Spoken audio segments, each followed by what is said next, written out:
Hola, buenas tardes, ¿cómo andan? Mientras tanto, mientras se van sumando otras compañeras y otros compañeros, me voy presentando porque, bueno, se habrán dado cuenta que no soy Daniel Lutzky. María Marta Villalba, docente de la cátedra y bueno, y fui invitada a dar el teórico de hoy, que hace un tiempito que rodando otros compañeros a los teóricos. Y, y bueno, también es mi primera experiencia en un teórico de esta manera, ¿no? Virtual. Más allá de las clases, soy la docente que tengo a cargo la comisión de los sábados. Este, bueno, el, hoy tenemos, como les adelantó el otro día el profesor Daniel Lutzky, vamos a dar continuidad a lo que a la introducción que él hizo al psicoanálisis desde Freud, pero hoy desde otro pensador y referente muy importante del psicoanálisis, que es Lacan. En primer lugar, quería como contextualizar antes de ir específicamente a sus concepciones teóricas, que en realidad no las, ustedes en el programa de la materia no las tienen desde Lacan, sino que tienen una interpretación de otro pensador adepto al psicoanálisis, que es Schoeldorf.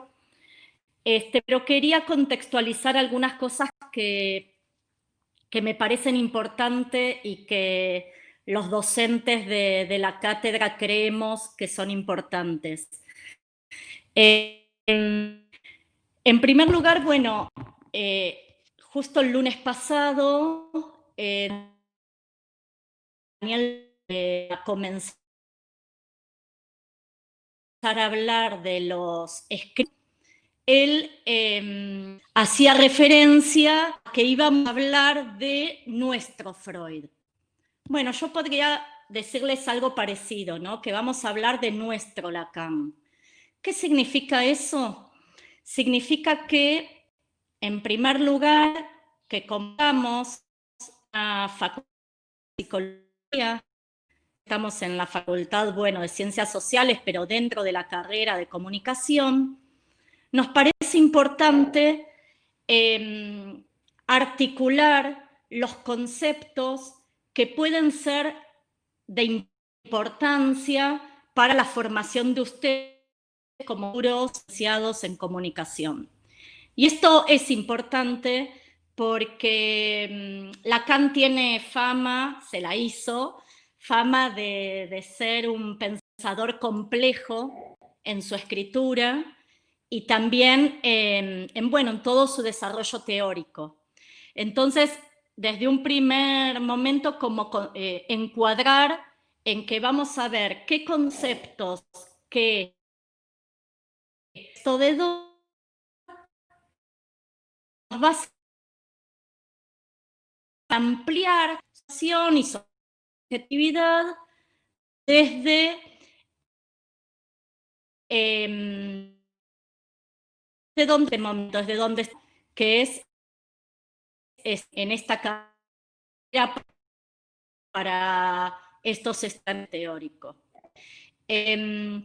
Pues también en el primer teórico de la cátedra, cuando Lutzky hizo el abordaje del drama, no sé, bueno, voy a tener el chat y cada tanto voy a ir mirando al costado por si se me vuelve a cortar, ¿sí?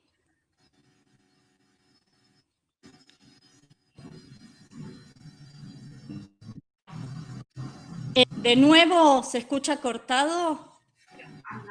Ahora creo que se escucha mejor. Bueno, si no, ustedes me avisan Y lo que puedo hacer es, bueno, ver si no buscar otro dispositivo. La verdad es la primera vez que me pasa. Bueno, la cuestión es, a ver, poder también, esto es muy importante, el tema de considerar hacer es cuestionar al sujeto cartesiano. Esto es importante, ¿por qué? Porque nosotros consideramos, cuando vemos las meditaciones metafísicas, que las habrán trabajado en la comisión de ustedes, cada uno, o habrán visto el teórico, ahí estamos hablando de un sujeto que todo lo sabe, un sujeto que conoce a través de la razón, un sujeto acabado, podríamos decir. En cambio, con el psicoanálisis vamos hablando de otro tipo de sujeto, ¿sí? De un sujeto a un inconsciente. ¿Se me escucha ahí? Sí, se escucha. Gracias. Un sujeto sujetado a un inconsciente. ¿Qué significa un sujeto sujetado a un inconsciente? Es un sujeto que, como dice el psicoanálisis, es un sujeto castrado, es un sujeto de la falta. Y hoy vamos a también trabajar ese concepto desde el lado del lenguaje y por otro lado desde el lado el espejo. Entonces, Lacan fue un pensador muy importante dentro de la Francia, digamos, del siglo XX. Era un personaje, además de un intelectual, personaje en el sentido de que en París, cada vez que él daba un seminario, los intelectuales de la época y los jóvenes estudiantes de París estaban para verlo de manera como de una estrella. En ese sentido también era una persona muy extravagante en su forma, en su discurso, que después también vamos a quizás hacer algún señalamiento con respecto a esto. Pero bueno, como les decía, era una persona que, amiga de Foucault, habla con Levi-Strauss, con Derrida, importante para la cultura de Francia. Él lo que va a hacer Lacan no es empezar de nuevo desde cero, desde el psicoanálisis, empezar desde cero o tirar todo por la borda lo que había hecho Freud, sino que hace un retorna a los textos de Freud, pero desde el estructuralismo. Entonces va a tomar algunos conceptos muy importantes de Freud, como pueden ser, algunos los vimos la clase pasada en Psicología de las Masas, ¿no? Represión, Edipo, neurosis, identificación, idealización. Va a tomar conceptos que ya había trabajado Freud, pero los va a tomar, ¿no? Desde otro encuadre. ¿Cómo se me viene escuchando? Se corta, acá pone un compañero. Bueno, qué pena, la verdad que, bueno, si se corta mucho, puedo intentar buscar otro dispositivo, si no, seguimos. Bueno.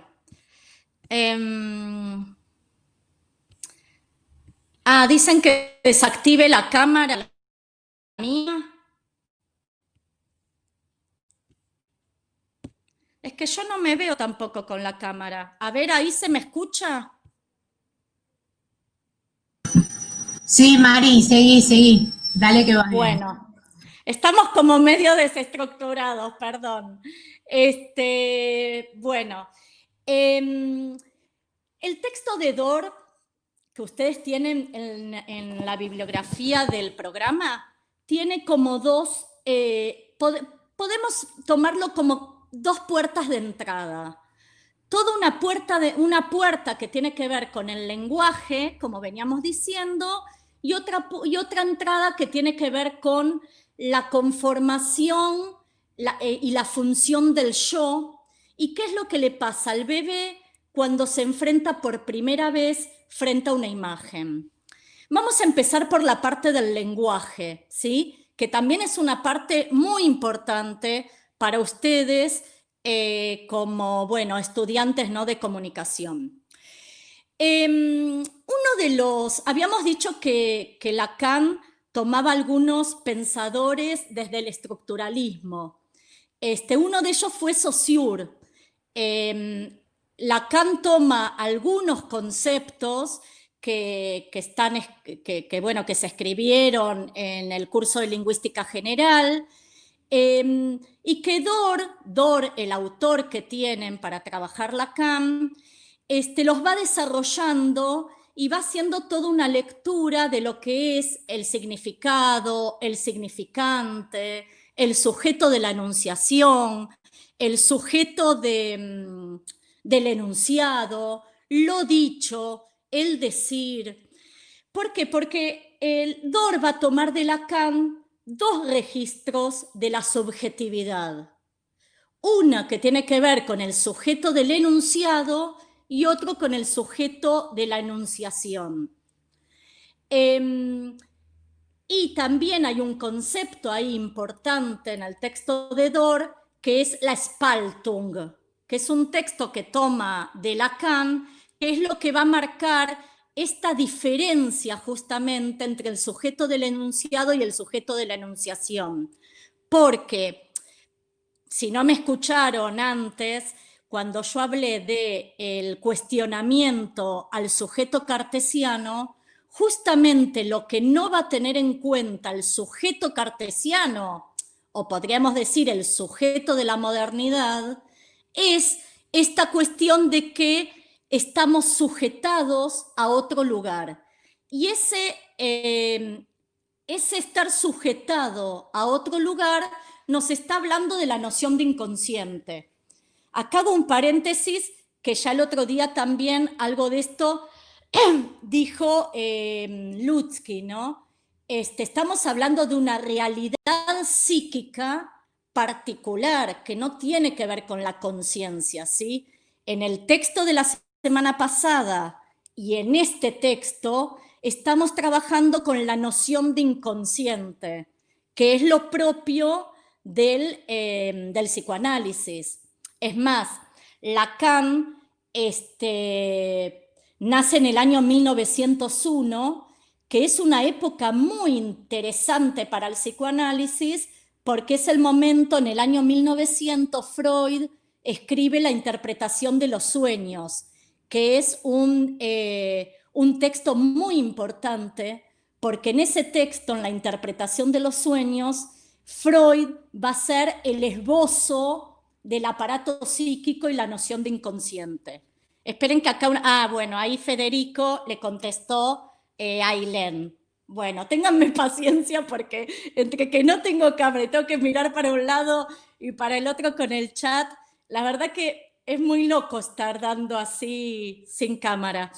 Es como un teórico de audio. Pero bueno, ustedes me van preguntando, no hay ningún problema. Entonces, bueno, cuando Dor habla de significado y de significante, que en realidad lo trabaja Lacan, está haciendo referencia, si ustedes se acuerdan, porque seguramente lo han abordado en otras materias, al signo lingüístico de Saussure, donde había... Yo tenía unos esquemas para mostrarles, que no sé si se los voy a poder mostrar, pero bueno, donde había un significado, ¿se acuerdan el signo lingüístico? A ver, voy a abrir un momentito la cámara. Por lo menos lo muestro así. ¿Lo ven ahí? Sí, perfecto. Bueno. Entonces,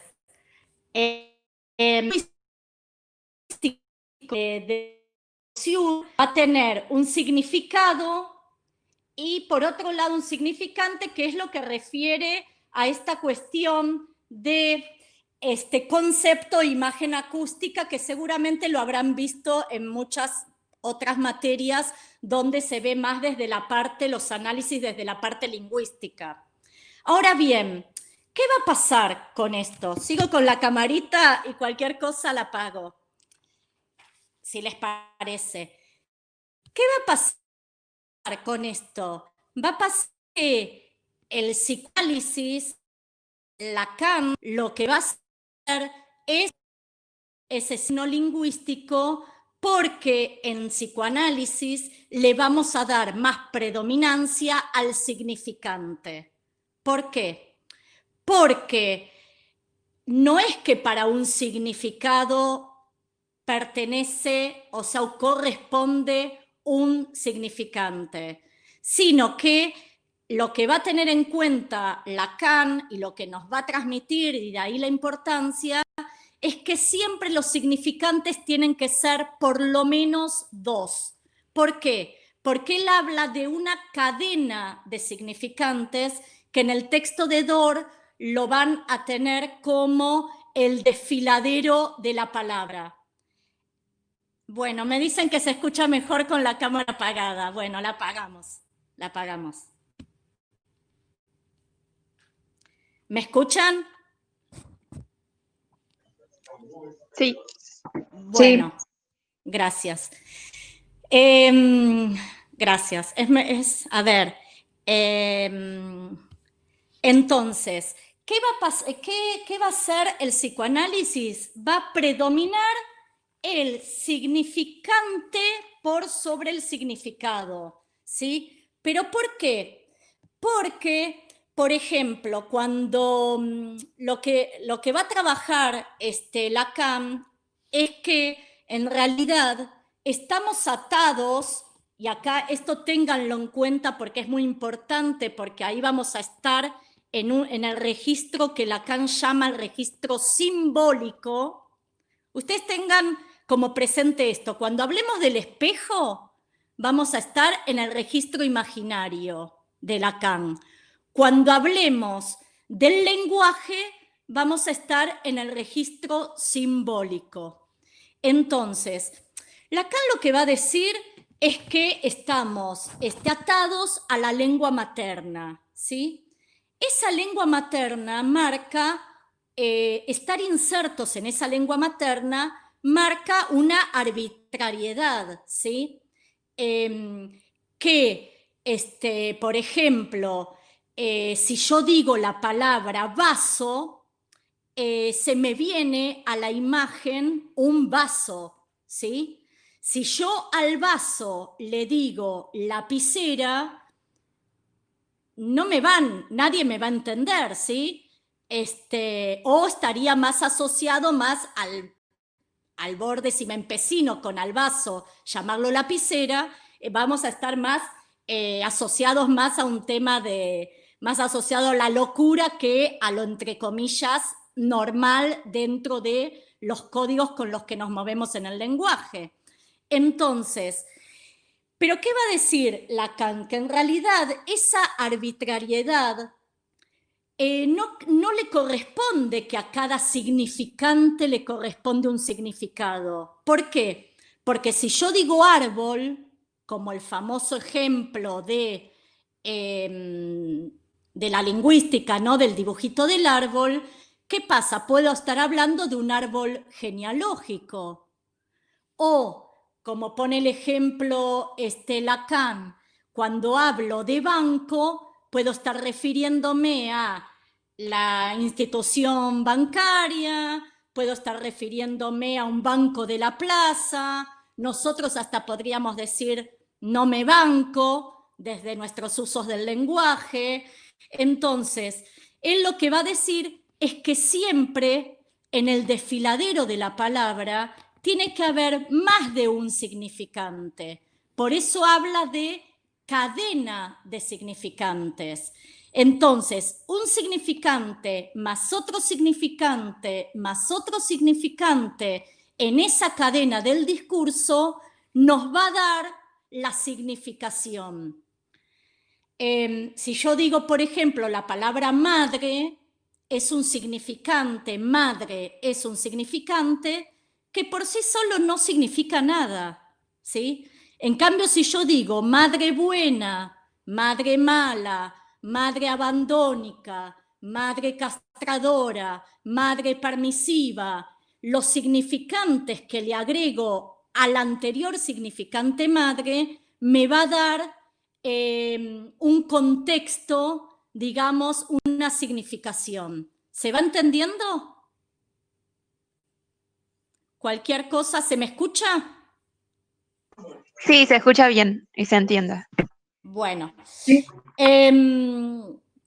entonces, eso es importante para tenerlo en cuenta, ¿no? Que cuando estamos hablando de significantes, estamos hablando desde Lacan de una cadena de significantes, o sea, más de uno. Y esa asociación de significantes en una cadena es lo que da significación. Por ejemplo, el ejemplo que les acabo de decir de madre. Y él va a decir algo más, que esa cadena, que bueno, en Dor creo que lo llama el desfiladero de la palabra, ¿no? Y el discurso, en realidad nunca se cierra, no está cerrada en sí misma, sino que siempre le falta un eslabón, ¿sí? Yo les decía al comienzo que el concepto de falta es un concepto muy importante en psicoanálisis. Para el psicoanálisis siempre falta algo. Cuando uno nombra algo, en ese nombrar se está perdiendo la esencia de lo dicho, ¿sí? ¿Por qué? Por esta cuestión de que el significante no se significa a sí mismo. Y además por otra cuestión que está muy bien explicada en el texto de Dor. Una cosa es el sujeto de la enunciación y otra cosa es el sujeto del enunciado. Si yo, por ejemplo, me despierto y le cuento el sueño que tuve a mi pareja, ese contar, que Lacan y Dor ahí lo explica como lo dicho, en ese contar el sueño hubo antes todo un mecanismo de enunciación en el decir para que llegue al habla. Y ahí hay cosas que se pierden. Ni hablar, esto pasa en todas las manifestaciones del inconsciente. En el sueño pasa mucho más, ¿por qué? Porque uno sueña en imágenes y esas imágenes las tiene que traspasar a palabras. Entonces, en ese traspasar a palabras y en contarle, por ejemplo, a mi pareja lo que soñé anoche, hay una modificación donde lo que llegó en el discurso, en lo que estoy contando, hubo una transformación, eso dicho no puede existir sin el decir. Dor lo trabaja como, cuando habla de sujeto de la enunciación, lo equipara, que me parece que es interesante, la metáfora lo usa como, lo transcribe como una fábrica, ¿no? El sujeto de la enunciación como que se está fabricando, hay un producto que llega a lo dicho, que llega en el sujeto que enuncia, en el sujeto del enunciado. Entonces, por eso decimos que todo acto fallido es un discurso que se logra. ¿Por qué? Y esto es importante que lo tengan en cuenta, porque Lacan lo que va a decir es que cuando uno se dirige a un otro, y ahora vamos a ir al esquema L que trabaja él, y que está muy desarrollado en el texto de Dor, cuando uno se dirige a un otro semejante, en realidad él va a decir que esa es una verdad a medias, ¿sí? Es más, él diferencia palabra plena de palabra vacía. Cuando yo me dirijo a un otro en la comunicación, ¿por qué es una verdad a medias? Y bueno, porque el sujeto se esconde en el discurso o aparece representado, el sujeto del psicoanálisis, no el sujeto verdadero, aparece representado en esos significantes que aparecen en lo dicho. ¿Qué pasa en una terapia, por ejemplo, psicoanalítica? El terapeuta, el psicoanalista, va a escuchar, esto también lo trabajador como atención flotante, va a escuchar los significantes del decir más que los significantes de lo dicho. O sea, ahí donde el sujeto, el yo, que después vamos a ver que hay una diferencia en psicoanálisis entre sujeto y yo, ahí donde el yo se equivoca en un acto fallido, ahí donde el yo olvida, ahí donde el yo hace síntoma, ahí donde el yo trae un discurso o un relato sobre el sueño, ahí donde el yo hace un chiste. Estoy nombrando todas las manifestaciones del inconsciente que plantea Freud, ¿sí? Ahí donde aparece eso es para Lacan donde tiene que prestar atención el psicoanálisis porque está apareciendo el sujeto verdadero, que es el sujeto del inconsciente. ¿Cuáles eran las manifestaciones del inconsciente para Freud?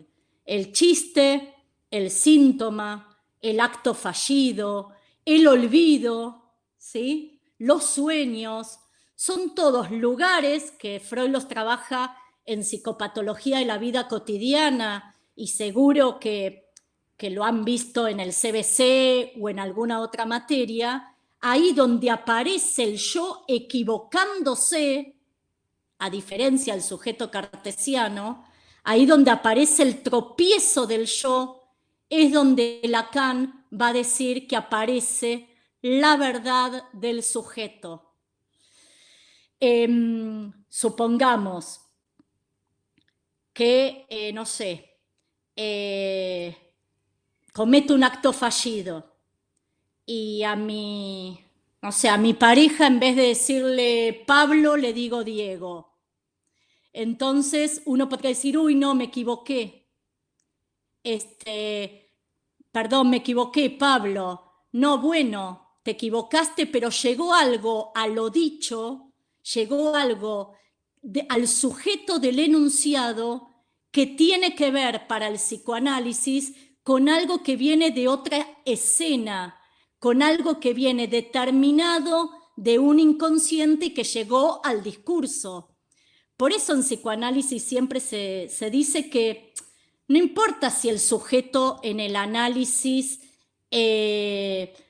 no cuenta, digamos, toda la verdad o lo que le pasa. Si llega al discurso, ya ahí hay una verdad. Ya ahí hay una verdad del sujeto que tiene que ver con el deseo, con la represión, con las identificaciones, con el inconsciente, con los traumas psíquicos, con la infancia, la sexualidad de la infancia.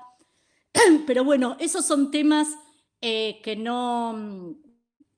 van más allá, ¿no?, de lo que es esta clase. Pero sí es importante eso, que cuando Lacan dice que el inconsciente está estructurado como un lenguaje, que es una famosa frase lacaniana, en realidad lo que está queriendo decir es que el inconsciente tiene las mismas leyes que el lenguaje, ¿sí? Por eso retoma cosas de Freud como la condensación y el desplazamiento, de los sueños, la metáfora, la metonimia, los significados, los significantes, lo dicho, el decir. ¿Me van siguiendo? ¿Me escuchan? Sí, se escucha. Bueno, vamos a hacer una prueba. sobre la pantalla, a ver si puedo proyectarles el esquema L, que es un esquema muy importante en el texto de Dor. ¿Probamos? Dale.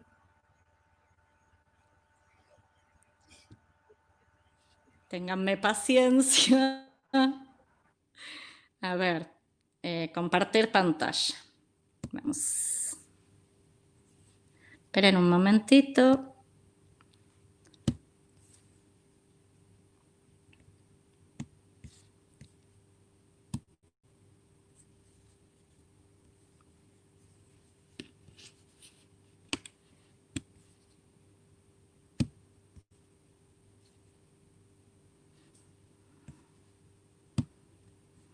No se vayan, ¿eh?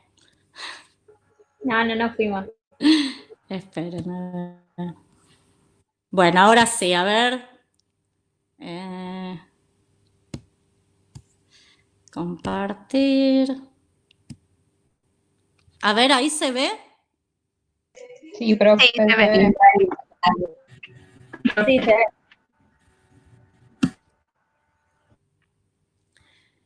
ve. ¿Se ve? ¿Se está viendo el esquema L? Sí, sí, Mari, perfecto. Bueno, gracias. Este es un esquema que se llama esquema lambda. Después, si no se me entiende bien, lo escribo, lo tipeo. Lo que nos está hablando Lacan en este esquema, ¿saben por qué es importante desde el texto de Dor? Porque nos sirve tanto para la parte del lenguaje como para la parte del espejo, ¿sí? Que es la segunda parte que vamos a ver hoy, ahora en un ratito. Entonces, lo que está planteando, Lacan usaba muchos esquemas para explicar su teoría. Está lleno, toda la teoría lacaniana está llena de esquemas. Este es un esquema que aparece en los escritos 1, que es uno de los escritos donde él desarrolla la teoría del espejo. Si ustedes ven que ahí hay en realidad el objetivo de este esquema es mostrar cómo el sujeto, que ahí lo tienen en ese, se aliena en el yo. En este esquema, porque después Lacan cambia algunas cositas, pero en este esquema el yo está ubicado en A, ¿sí? A con minúscula, ¿sí? O sea, siguiendo la S para abajo, en la A. Entonces, este esquema L lo que nos muestra es la alienación del sujeto en el yo, desde el lenguaje. Y desde el espejo, podríamos decir, adelantándonos un poco, que es la alienación del yo a una imagen, que vamos a ver que es la de A', donde está el otro con minúscula, que es el otro semejante. Ahora bien, el otro con mayúscula, que en este esquema está abajo, ¿no? En el A mayúscula, el otro con mayúscula, para Lacan es el lugar del inconsciente. Es el lugar donde puja, ¿sí? Empuja por salir ese inconsciente. Ven que hay una línea donde parte el inconsciente que se choca con la línea A' o yo y otro, que es el eje imaginario, que es decir que es el muro del lenguaje. O sea, que el inconsciente puja por salir y se choca con el muro del lenguaje. Cuando yo les decía hace un ratito que Lacan plantea que cuando uno se dirige a un otro en una comunicación siempre es una verdad a medias, es porque él está planteando que entre ese A y A', que podría ser cualquier tipo de comunicación entre un yo y un otro, o un yo y otros, la verdad del sujeto se pierde. Esa verdad que habíamos dicho recién, por ejemplo, que puede venir de un acto fallido. En cambio, cuando aparece la verdad o cuando el yo, por ejemplo, se equivoca y aparece el sujeto del inconsciente, en ese desfiladero de la palabra, que acá la vamos a poner en el eje imaginario, aparece algo de la verdad. Por eso, Lacan va a decir que el lenguaje, si bien eclipsa al verdadero sujeto, aparece gracias también a él, al lenguaje.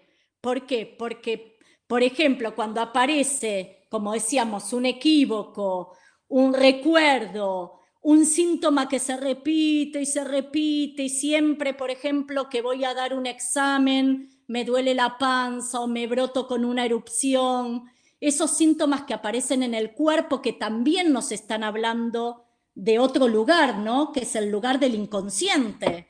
Es un lugar donde el cuerpo presta el escenario para que algo se exprese, parte de ver más con lo biológico. Ahí es donde el sujeto va a hablar, el sujeto que es el sujeto del psicoanálisis, el verdadero sujeto. Por eso hablamos de verdad subjetiva para el psicoanálisis. Como yo les decía recién, no importa la historicidad o la cronología en un relato, ¿sí? La verdad del sujeto aparece y si llega a lo dicho, es una verdad subjetiva, es una verdad que hay que tenerla en cuenta, es una verdad disfrazada, como cuando uno dice, ay, pero ¿por qué soñé con esto? ¿Qué tiene que ver esto conmigo? Bueno, ahí hay algo para develar, ahí hay algo donde, como a manera de jeroglífico, algo para descifrar. Y de eso se trata también la escucha, que decíamos, la escucha del psicoanalista, que escucha más esos significantes del decir, o sea, eso que se filtra en este esquema, en el eje imaginario, y que contiene una verdad. Entonces, el sujeto decíamos que está presente en el discurso, pero representado por estos significantes, que Lacan va a decir una verdad a medias, o también lo llama como acto de apariencia, una articulación de un discurso a medias. ¿A medias con qué? A medias con la verdad del sujeto, la verdad del sujeto para el psicoanálisis, ¿sí? Vamos a volver a... esperen, ténganme paciencia.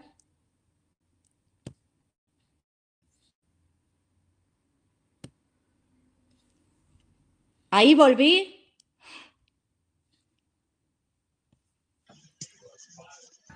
No, Ahí seguimos viendo tu pantalla. ¿El esquema? no, estamos viendo Ah, como bueno, esperen. ¿Cómo? estamos viendo el Meet, la conversación abierta nada más.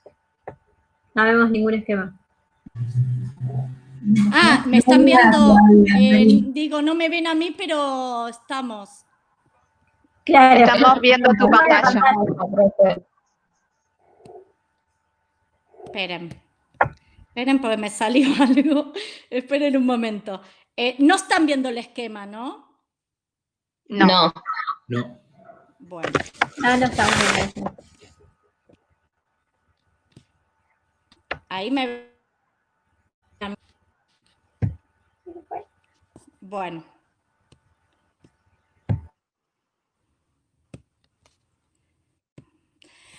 Bueno, es un esquema complejo.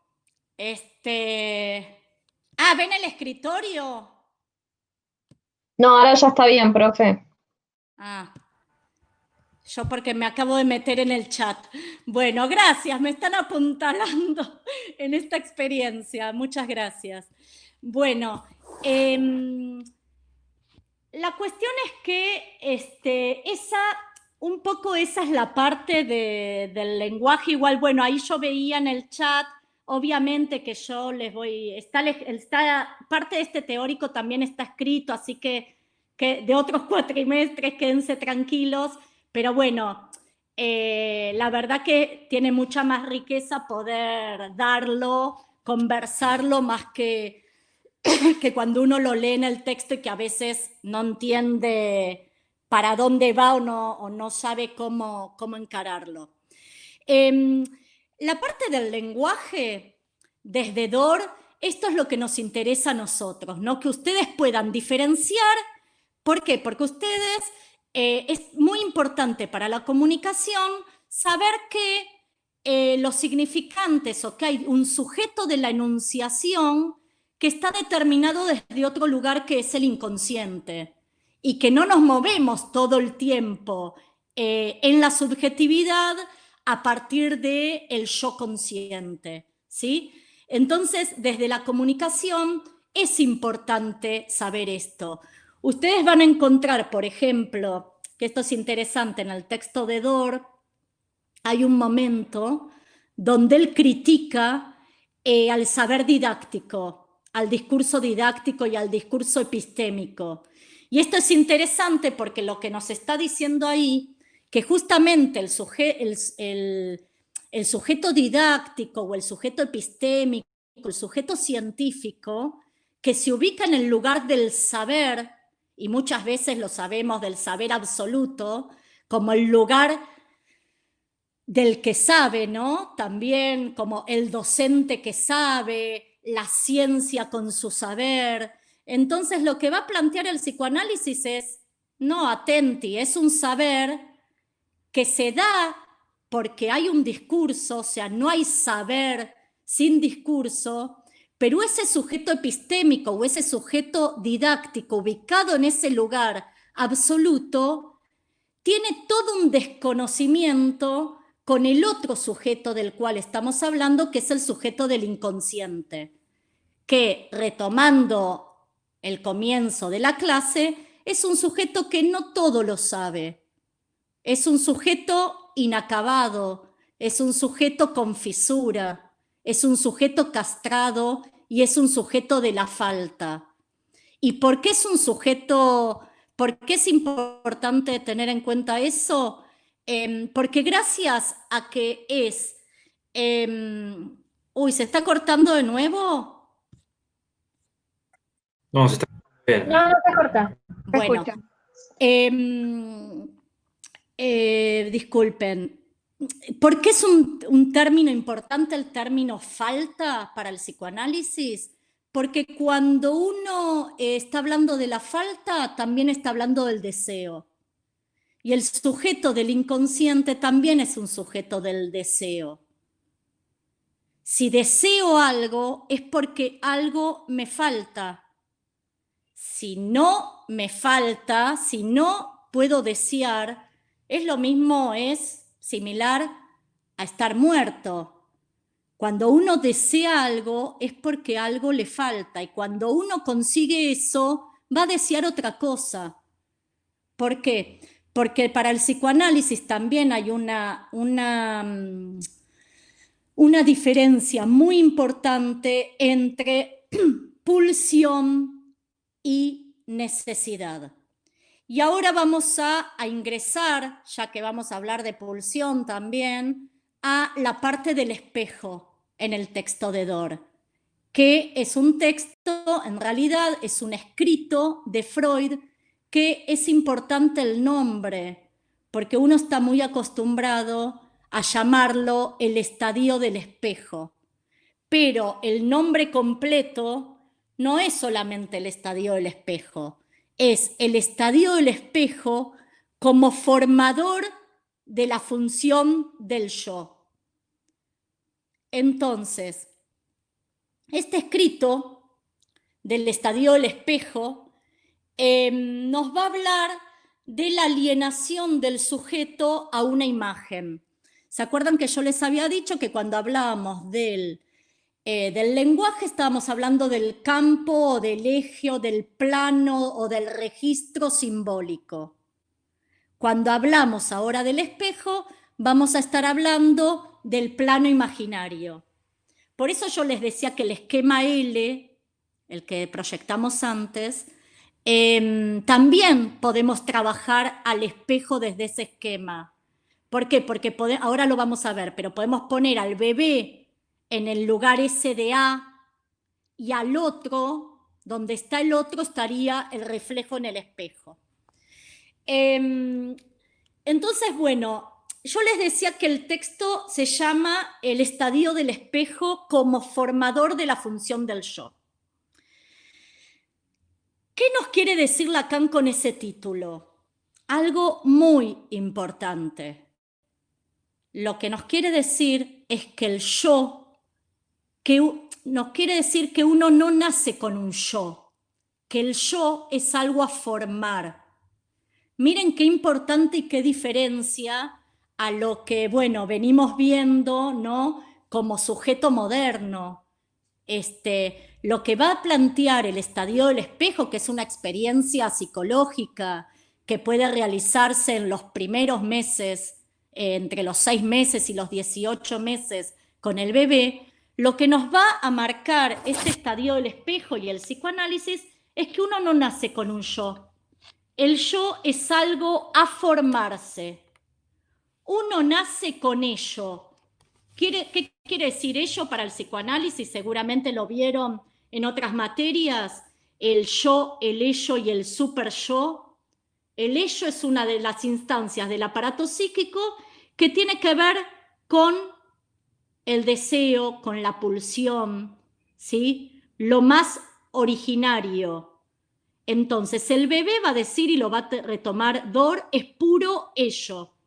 ¿Qué significa que el bebé sea puro ello? Significa que todavía no está conformada la posibilidad de, podríamos decir, de pensamiento y de acción autónoma, ¿sí? Significa, que es a donde vamos a llegar con este estadio del espejo, nada más y nada menos que necesitamos de otros, que necesitamos de un otro, que necesitamos de otros para formarnos como sujetos. Entonces, en este momento, decíamos, Lacan lo ubica a este momento entre los 6 y los 18 meses de vida. Es una vivencia donde en un primer momento, ¿qué le pasa al bebé? El bebé, cuando se enfrenta a esa imagen, no va a tomar como que es una imagen, como que el que está en la imagen es él. Acuérdense del esquema L, porque les va a servir ir yendo y viniendo todo el tiempo por ese esquema L. Entonces, lo que va a decir es que el bebé en un primer momento, esa imagen la ve como un otro, ¿sí? Es más, esto lo podemos ver si alguno tiene, suele tener a nenes chiquitos cerca, lo puede ver claramente también en algunas acciones que le pasa a los niños, sobre todo cuando, qué sé yo, al año de vida a veces pasa que les cuesta, o cuando comienzan a hablar, no dicen yo. El poder nombrarse como yo es toda una conquista. Lo mismo que va a plantear Lacan en el espejo, que uno no nace un yo. El yo es algo a conquistar. Ahora, ¿qué pasa? Cuando el bebé puede reconocer que esa imagen es de él, esa imagen lo captura. No sé si ustedes tuvieron experiencia de ver a un bebé lo que le pasa en estos primeros años cuando se enfrenta, en estos primeros meses, cuando se enfrenta al espejo. Queda capturado por la imagen. Aparecen las risas, aparecen también los juegos de aparecer y desaparecer, que son juegos de ausencia y presencia súper importantes para la conformación de su psiquis y que después durante los primeros años también van a volver a aparecer cuando desaparece el objeto de amor o la madre de su campo visual, este poder tolerar la ausencia y la presencia, la angustia que se tiene frente a la ausencia del objeto de amor, ¿no? O del sujeto amado. Y Lacan se va a preguntar por qué esta imagen captura al bebé. Y lo que va a decir es que en realidad lo que le está devolviendo el espejo es una unidad, una completud, que en realidad es una ilusión de completud. No es una completud, porque estamos hablando de un sujeto, ¿no?, para el psicoanálisis castrado, que nunca está completo. Entonces, el espejo le devuelve al bebé una imagen de unidad que antes no lo tenía, porque cuando hablamos de que el bebé es puro ello, estamos hablando de las pulsiones más anárquicas, ¿no? O sea, el niño tiene hambre el bebé tiene hambre y no puede bajarse de la cuna, ir caminando hasta la cocina, abrir la heladera, hacerse la mamadera. No, el bebé trata a nivel pulsional de calmar esa necesidad de hambre por alguien, ahora vamos a volver a esto, por alguien que acuda a ese llamado, a ese llanto, a ese mover los brazos, a ese mover las piernas. Entonces, el bebé tiene hambre y necesita un otro que lo asista. Entonces, lo que va a decir Lacan, y que esto es muy importante, es que para que el niño pueda, y esto es muy importante para la comunicación, por eso quiero que se queden con esto, para que el niño pueda reconocerse en ese espejo como que ese que lo captura, esa imagen que le viene de afuera, es él, necesita de otro, necesita de un otro. Necesita en realidad, como todos necesitamos, ¿no?, el reconocimiento de otros. Siempre el primer reconocimiento, siempre viene de afuera, siempre. ¿Por qué? Porque cuando uno... esto es muy parecido a lo que decíamos antes, que cuando uno nombra algo se pierde la esencia en lo dicho, o sea, en la palabra silla no hay nada que me hable de la silla. Bueno, cuando uno se mira al espejo, no hay nada que me diga que ese soy yo, ¿sí? En sí no hay nada que me diga en el espejo que ese soy yo. El primer reconocimiento me tiene que venir de afuera, de alguien que me diga que ese soy yo, de alguien que me asista, de un soporte psíquico, ¿sí? Si vamos a la experiencia concreta del espejo, bueno, el bebé necesita a alguien que le haga upa. No puede ir al baño, ponerse un banquito, subirse y mirarse en el espejo del botiquín. Necesita a alguien que lo asista, alguien que le haga upa, alguien que festeje con él la mirada en el espejo, y donde el bebé pueda darse cuenta que si el que le está haciendo upa, el que lo está asistiendo, abrazando, conteniendo, es el que aparece también en el espejo, entonces esa imagen es de él, ¿sí? Entonces, siempre va, esto llevado a la experiencia del espejo, pero llevado a lo que necesita cualquier niño o niña a esta edad, es un otro que lo asista, es un otro que le pueda decir, ese sos vos. Y es un otro que lo reconozca, pero en el sentido de soporte, de andamiaje psíquico, podríamos decir. Por eso es un momento de conformación del yo tan importante, porque sostener a un otro, más allá del espejo, es sostenerlo desde el lugar del reconocimiento. Así como decíamos que estamos atados a una lengua materna, también antes de que uno nazca hay toda una cultura esperándonos y que no tiene que ver solamente con el lenguaje.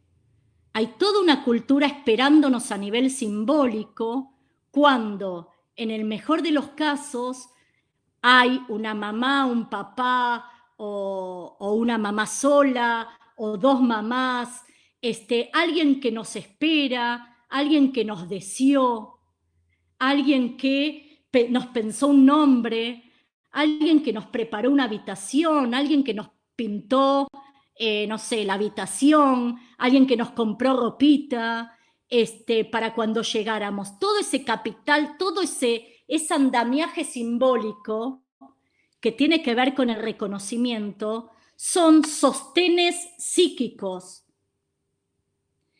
Sostenes psíquicos que tienen que ver después eso y un montón de otros soportes psíquicos, como el que hablamos recién, de que alguien acuda a nuestra demanda, cuando, por ejemplo, tenemos hambre, nos tienen que cambiar el pañal, nos duele la panza por gases, todas esas cosas que pasan en los primeros meses de vida, tiene que haber alguien decodificando ese mensaje porque el bebé no puede, es un indefenso, es un cachorro humano, como va a decir Lacan, no puede por sí solo, no se puede mover autónomamente o independientemente, necesita alguien de un otro.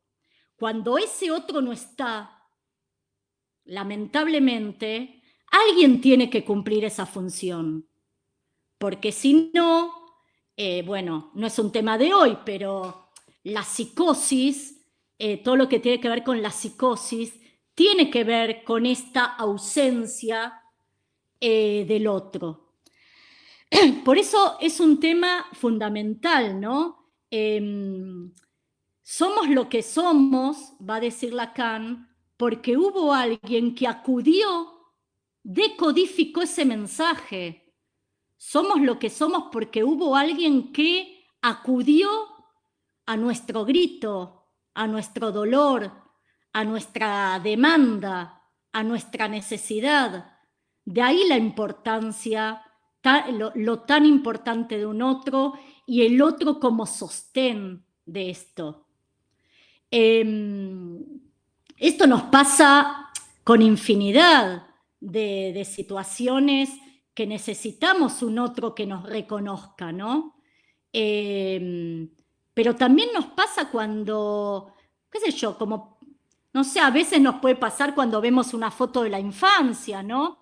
Que además lo que nos pasa es que esto que Lacan habla de ilusión de completud, porque uno cree que cuando se mira al espejo es uno, y en realidad no es uno. Esto nos pasa todo el tiempo, ¿sí?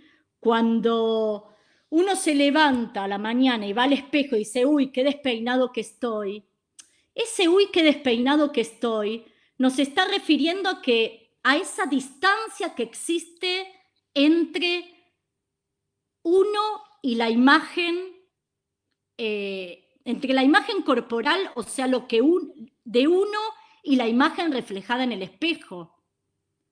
Esa distancia a veces es mínima y a veces, como, que no es el tema de hoy, pero en las llamadas patologías del espejo, como la bulimia y la anorexia, esa imagen entre mi esquema corporal y lo que me refleja el espejo es una brecha enorme, ¿sí? ¿Por qué? Porque, por ejemplo, en la anorexia uno puede estar pesando 30 kilos y verse gordo. Entonces ahí hay una distorsión de lo que me está devolviendo el espejo. Y uno cree que es ese, pero en realidad para el psicoanálisis uno no es ese. Es como cuando uno ve una imagen, una foto de cuando era chiquito. Uno dice, uy, ahí esa soy yo en la playa con mi papá. No, esa no sos vos. Esa sos vos cuando eras chiquita, a los 3 años, no sé, en Mar del Plata. Pero esta cuestión que nos pasa constantemente con el reconocimiento y con la imagen es muy importante en la comunicación, y estamos hablando del plano imaginario en un momento donde además estamos en pleno registro imaginario de la virtualidad, ¿no? Desde ese lugar, desde lo especular y desde el espejo, tenemos ahora en estos momentos de virtualidad educativa un montón para explorar desde qué nos pasa con la imagen, ¿no? A mí me hubiese encantado que hoy me vean, pero bueno, la virtualidad atravesó y me están escuchando por la voz. Pero la voz también es un lugar de sostén, ¿sí? Muchas veces aparecen los teóricos que me preguntan, profe, pero si un bebé nació ciego, ¿qué pasa con el estadio del espejo? ¿No se conforma el yo? Sí, porque estamos hablando de soportes psíquicos. No tiene solamente que ver con la imagen. Obviamente que el primer espejo es los ojos de la madre, pero hay un montón de otros soportes psíquicos que tienen que ver con el reconocimiento y que son súper importantes y que son muy importantes para la comunicación.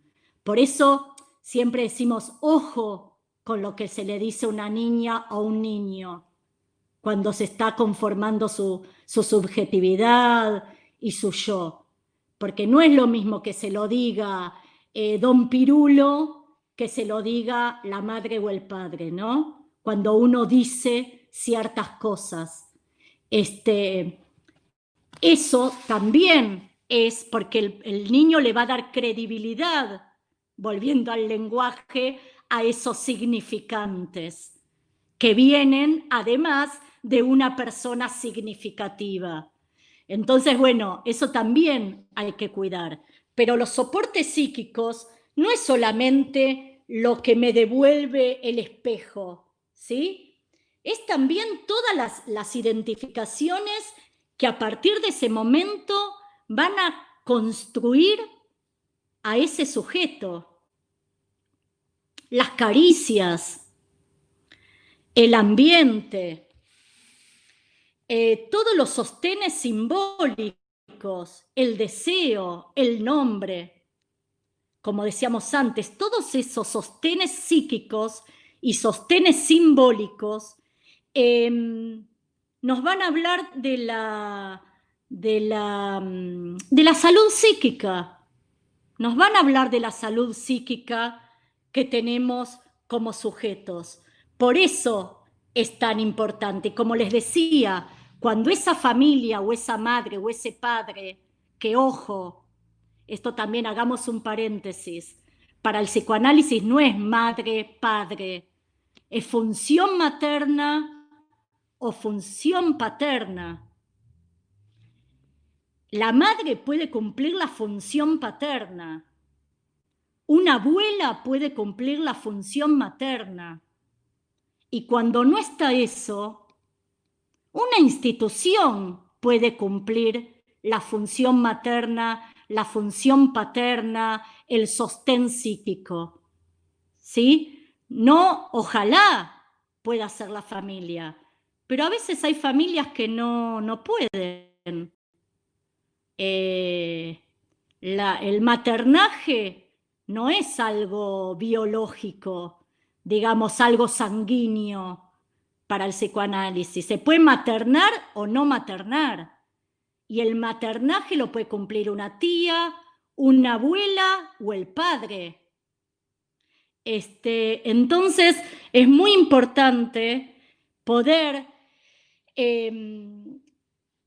concebir este momento del espejo, porque va a ser como la primera identificación que va a dar el puntapié a todas las demás identificaciones que el sujeto tenga. Que en un primer momento, obviamente, que son los objetos de amor más cercanos. Pero después sabemos, como pasa en la adolescencia, que los padres caen del lugar de ídolos y de identificación, y el adolescente busca con otros modelos identificatorios. Entonces, retomando un poco, hay muchísimo para trabajar sobre estos temas desde la comunicación, muchísimo, todo el plano imaginario, qué pasa con el tema de la violencia, la agresividad, ¿no? En ese lugar del espejo, la otredad, todo lo que tiene que ver con las alteridades culturales, toda la parte del lenguaje, que el psicoanálisis nos aporta mucha riqueza para, como dice Lacan, parafraseando a Descartes, él va a decir, pienso donde no soy, luego soy donde no pienso. ¿Qué quiere decir eso? Pienso donde no soy. Justamente para el psicoanálisis, el sujeto cartesiano, donde solamente la razón es la fuente del conocimiento, para el psicoanálisis justamente se está olvidando de toda otra parte, que es el sujeto del inconsciente, que es el sujeto de la falta.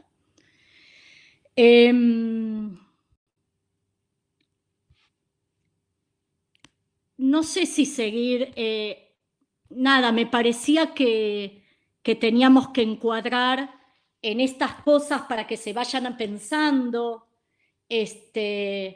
la importancia de justamente el marco teórico que da el psicoanálisis con estos conceptos que para mí, obviamente, después cada uno de ustedes los seguirá ampliando si les gusta, o si es su área de interés, o si les interesa, puedo recomendarles algunos otros textos directamente desde Lacan, pero es importante para mí que estudiantes de comunicación reciban una formación mínima en psicoanálisis, pero desde estas lecturas, desde estos conceptos que estuvimos trabajando hoy, que les pueden dar un aporte o no, o resignificar algunas lecturas hasta más sociales, más adaptadas a los tiempos de hoy, que marcan una ruptura y ponen al mito del individuo moderno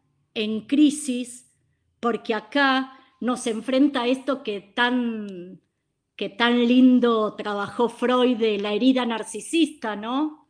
El mito de Narciso como aquel enamorado de su imagen y que va al encuentro de su imagen, y por ir al encuentro de su imagen se ahoga en las aguas. ¿Por qué? Porque no hay un otro ahí pudiéndolo rescatar. Así que un poco eran estos algunos de los conceptos que a nosotros como cátedra nos gustaba y nos interesaba que las tengan como parte también de su formación, ¿no? Saber que estamos acostumbrados a un sujeto todopoderoso desde nuestros seres sujetos modernos, pero bueno, hay una herida, hay narcisista, una ilusión de completud que uno trata, ojo, de completar, porque cuando uno se enamora, cree que se completa en el otro, en el arte también o cuando uno, o en algunos tipos de trabajos, o en algo que uno hace así con mucha pasión, se siente como lleno, ¿no? completo, pero bueno, estamos atravesados por la falta. Eso es lo que nos va a venir a decir el psicoanálisis. Voy a abrir un poquito la cámara.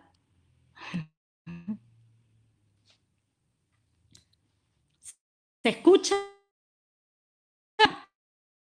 Sí, sí. ¿Escuchó? Sí, sí.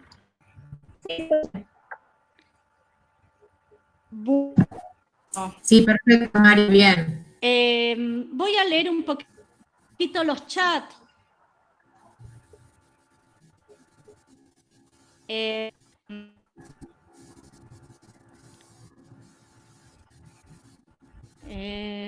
Mencionó, trata sobre la filosofía.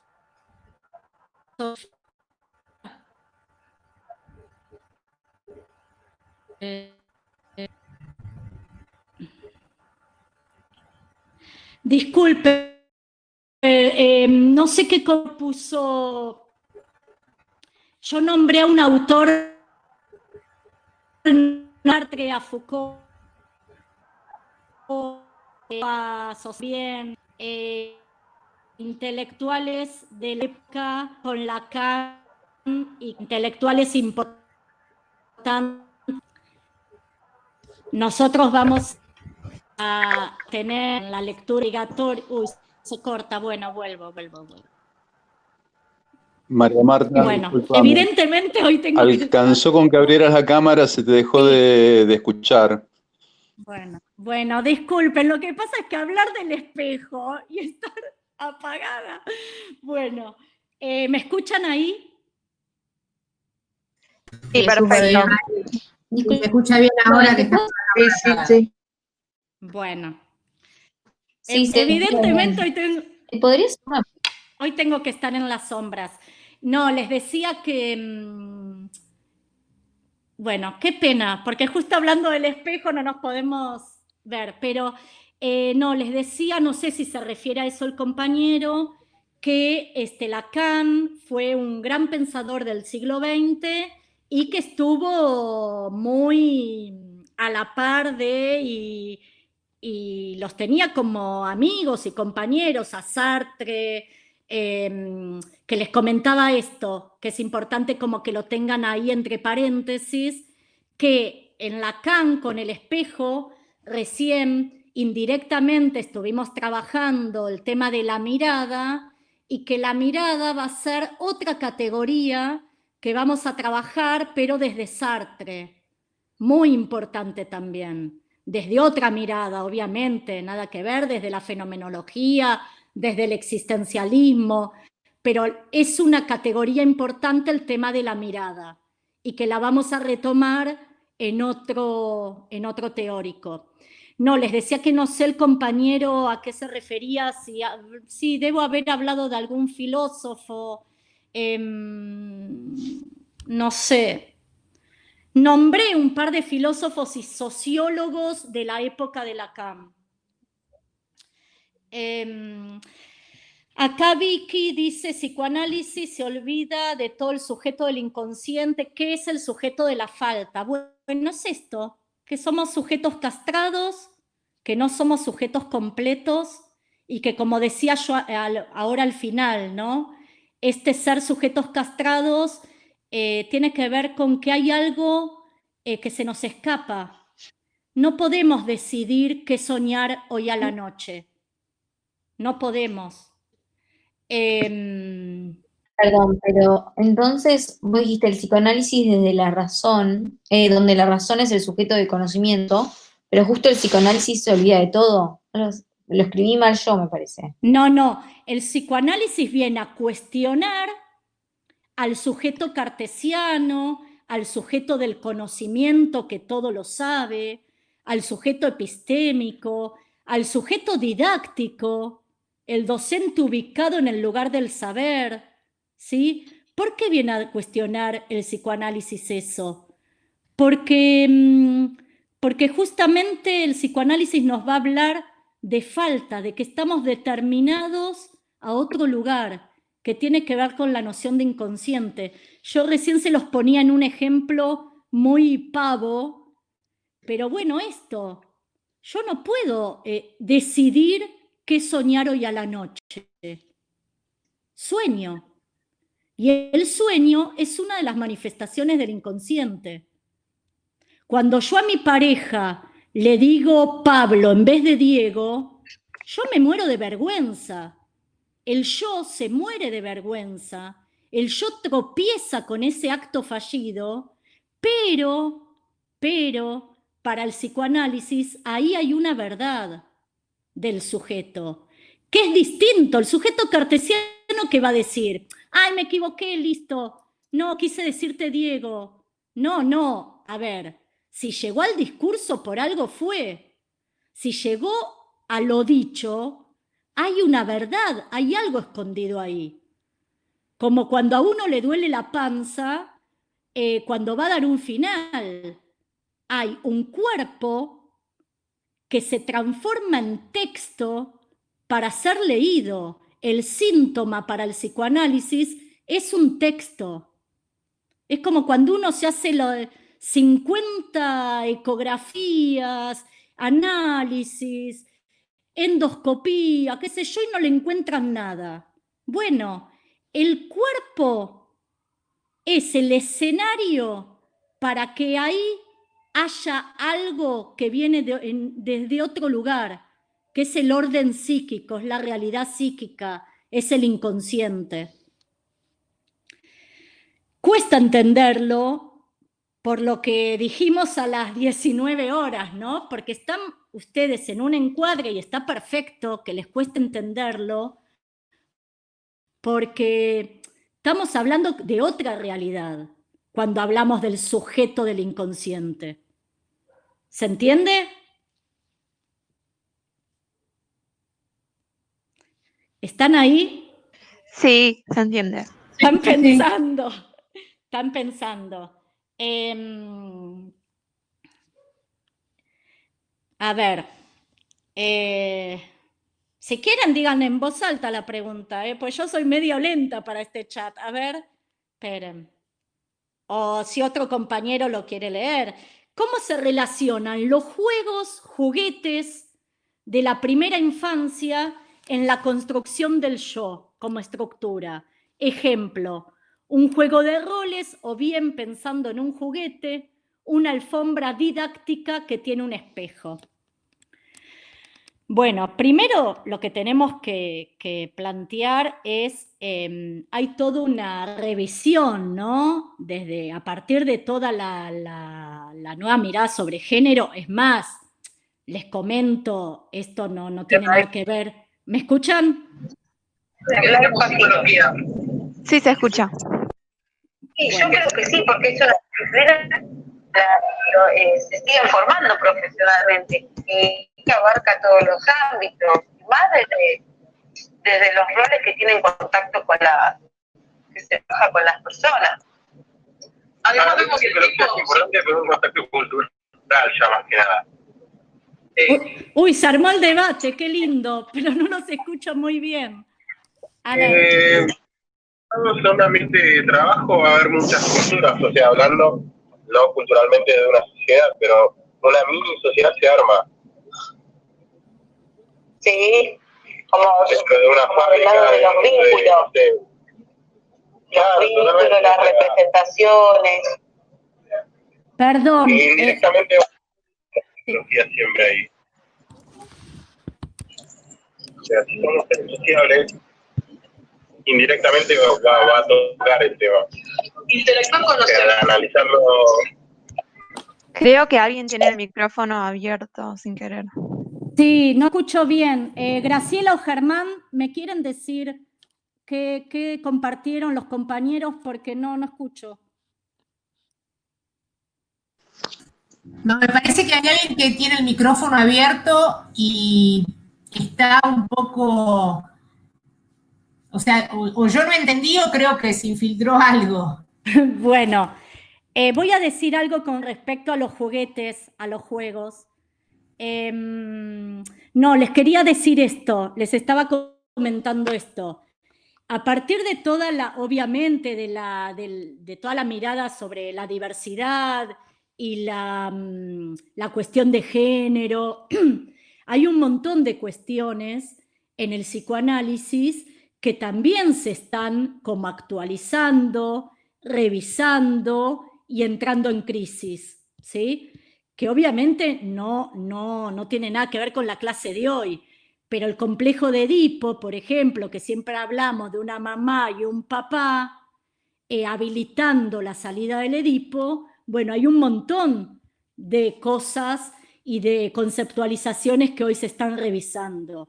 Lo mismo con el tema de los juguetes y de los juegos, ¿sí? Si nosotros... Perdón, Mari, Sí. una pequeña acotación, no sé si estoy equivocada. Por Sí. ejemplo, en los juegos, cuando el chico tiene que ir al dentista y le duele el nene, y después cómo trata de curar ese dolor es tratando él de jugar a ese, o a ser él el odontólogo. ¿Puede ser? Claro, tal cual. Hay un montón de cuestiones que tienen que ver en el juego con representaciones, poder proyectar en el juego angustias, fantasías, situaciones vinculares que están pasando en las casas, ¿sí? En relación al tema de hoy, ¿vieron cuando yo les decía que, por ejemplo, el niño juega a parecer?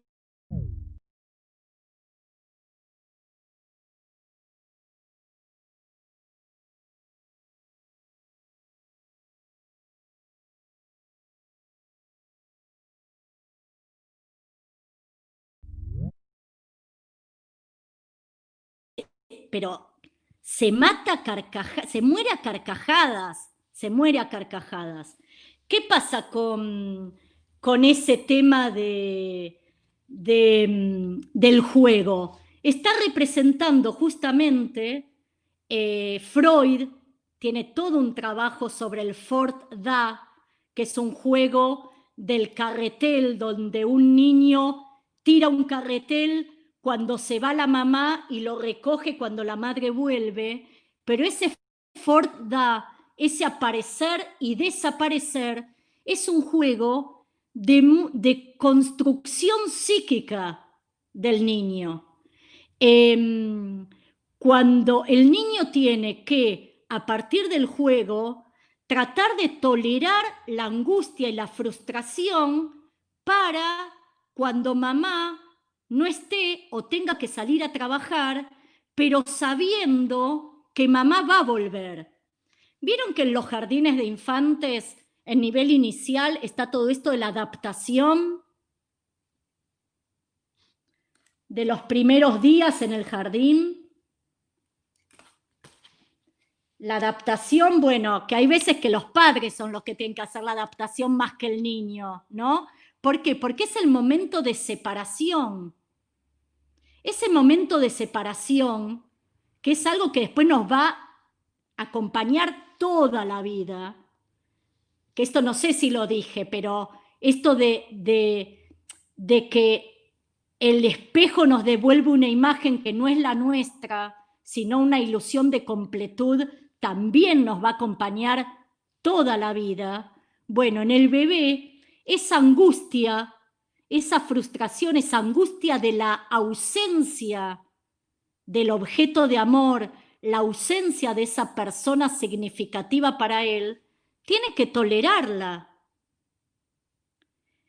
Cuando la madre agarra la cartera y se pone la campera para salir y al niño, al bebé, al niño de corta infancia, le agarra un ataque de llanto, ¿sí? Es justamente la representación que él tiene a partir de eso, de que el objeto de amor por un tiempo va a desaparecer. Después va a volver.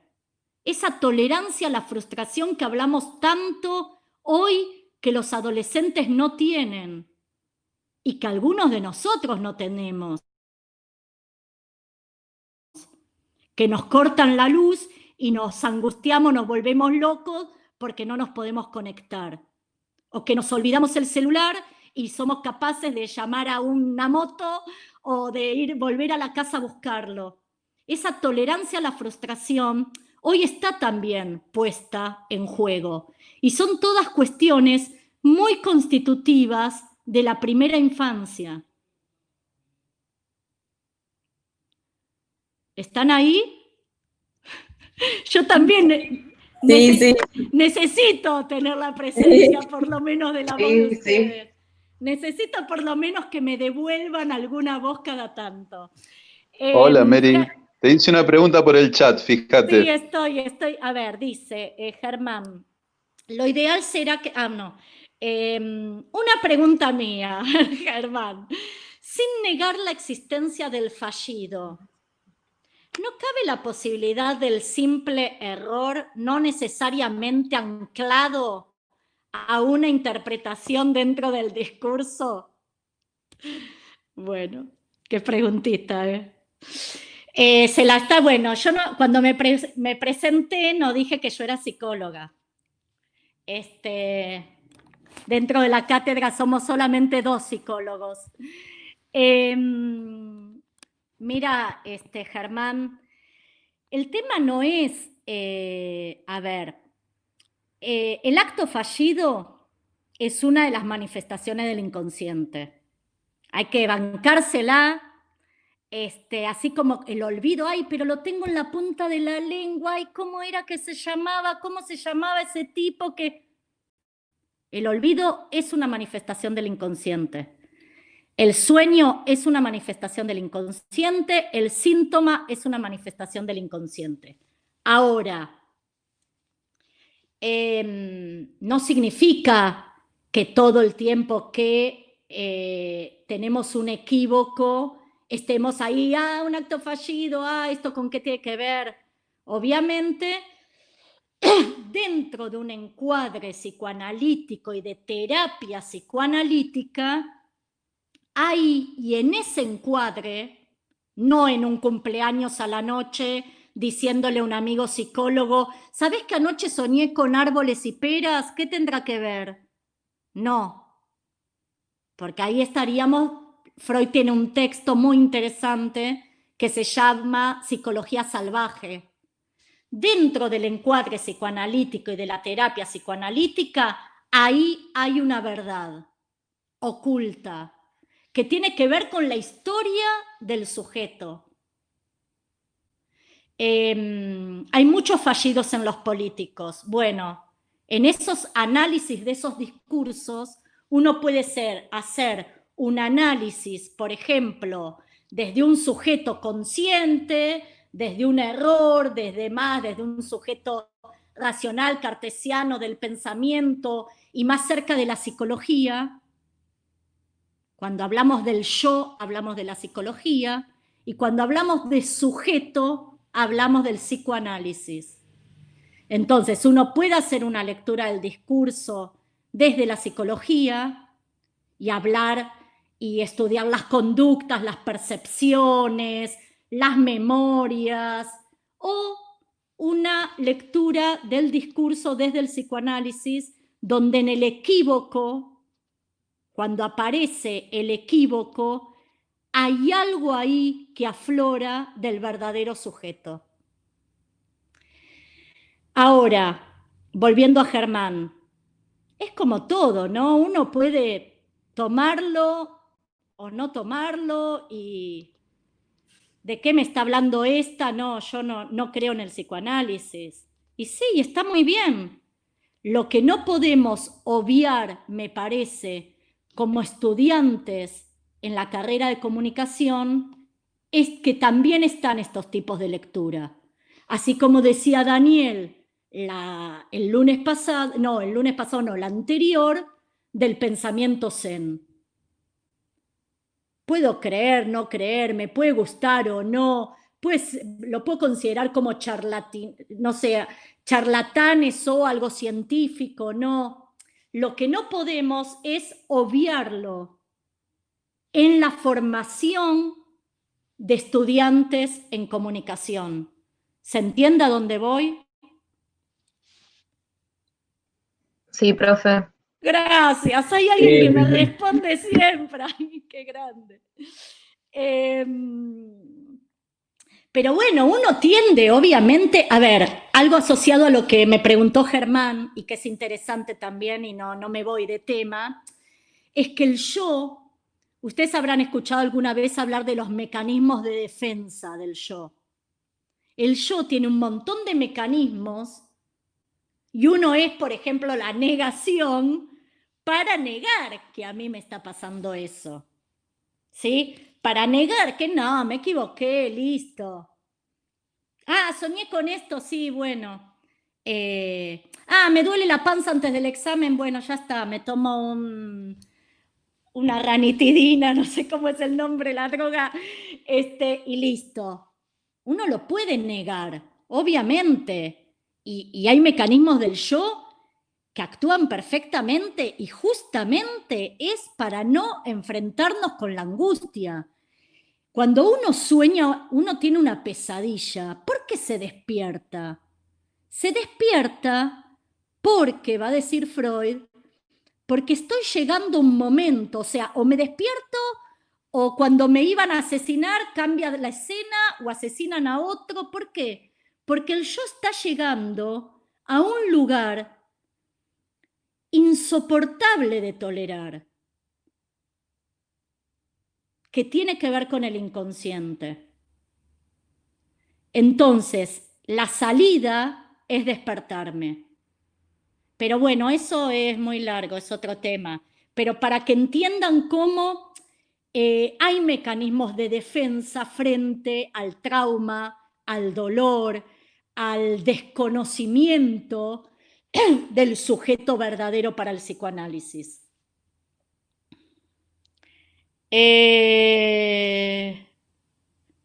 Esperen, mencionó un autor que trata sobre la filosofía, era un nombre de una persona, era un... Sí. Pensé que yo me colgué hablando de los filósofos parisinos. Los animales, ¿tienen inconsciente? A la pelota. Tenía una conocida que tenía un perrito de una raza especial que cada vez que lo veía preparándose para salir empezaba a vomitar.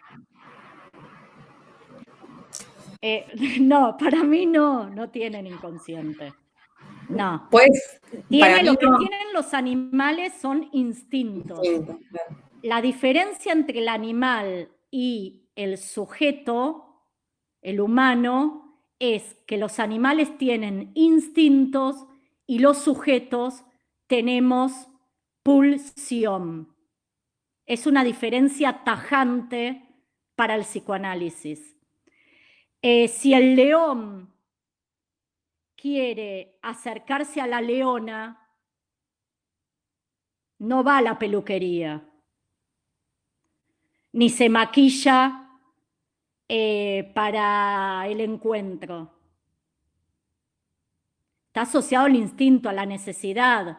Punto. Va a la leona y tienen relaciones, digamos. El humano, por eso hablamos de pulsión y sus destinos, porque hay muchos destinos de pulsión, tiene que ver con esa energía psíquica sexual que hace que, bueno, que uno se prepare para ese acontecimiento, que como hablamos la clase pasada, en las masas, por ejemplo, se da la energía psíquica sexual, pero coartada en su fin.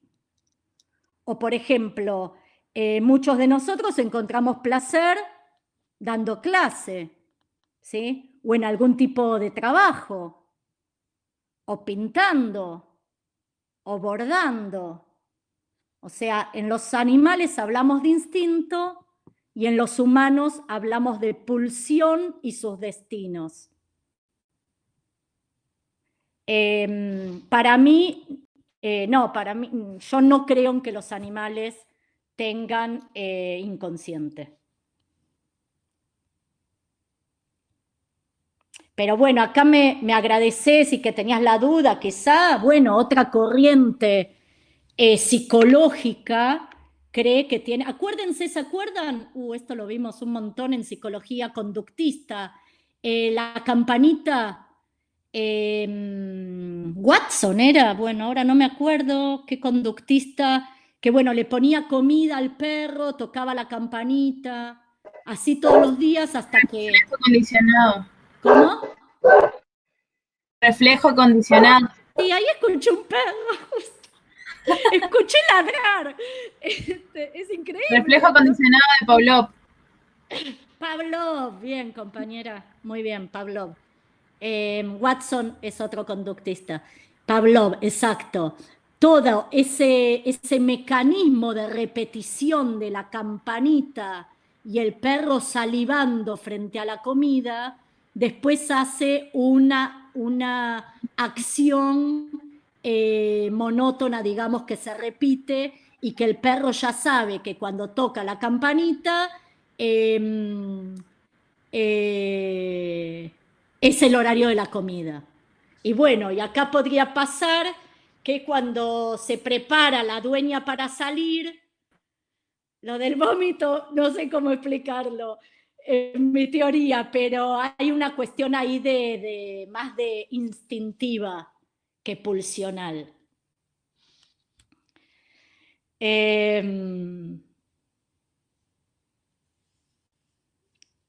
¿Hay más preguntas?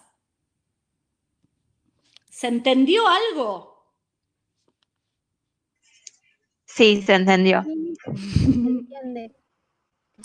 Sí, profe. Bueno, la verdad que a ver, se olvida que está incompleto, ilusión de completud.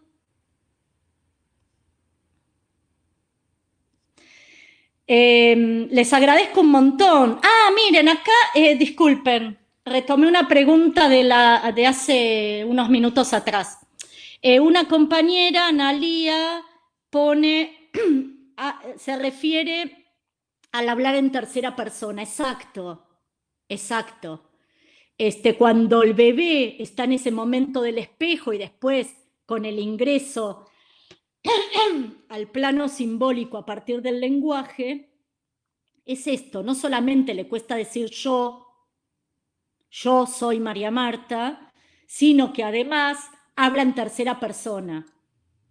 Nena tiene hambre o María Marta tiene hambre.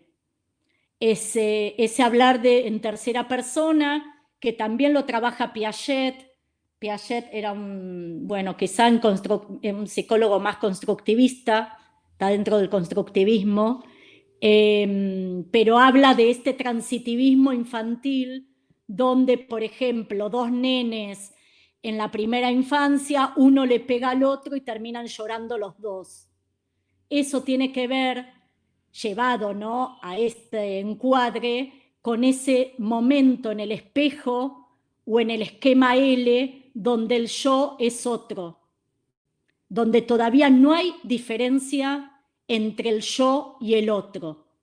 Así como cuando el bebé nace, tampoco hay diferencia entre el bebé no diferencia su yo, su cuerpo del de la madre.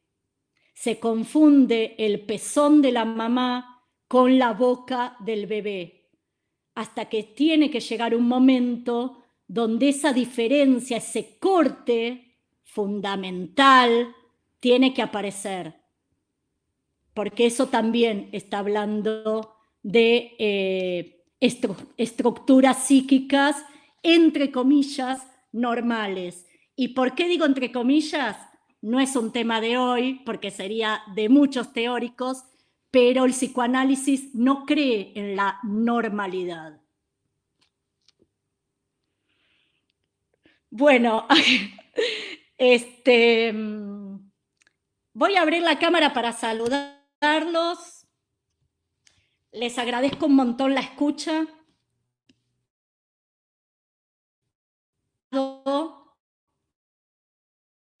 Bueno, estimados, en nombre de la profesora María Marta Villalba, me parece que quedó fuera de línea, así que les agradezco la presencia en nombre de ella.